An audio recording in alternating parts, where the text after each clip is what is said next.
খালি যাও আরম্ভ করো কা আরম্ভ করে দিলাম। অবাধ আমার হুনকিতা কই।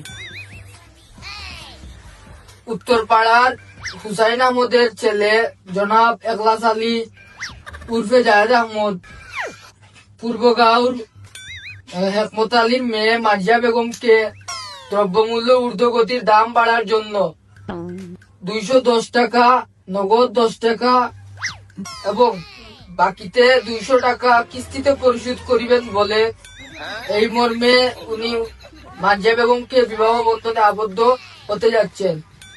এই বলে মার্জিয়া বেগম নিজ স্বইচ্ছায় স্বাক্ষরও দিয়েছেন।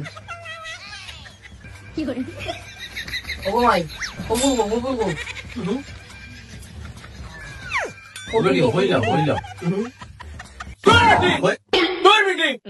কথার দাম বাড়ছে তুই জানিস না? খবর কেন কই তোর মাল লাগেনি? খবর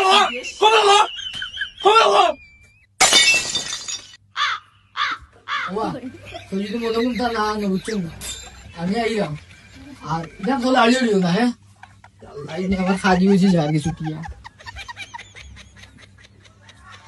ঢুকাইছিস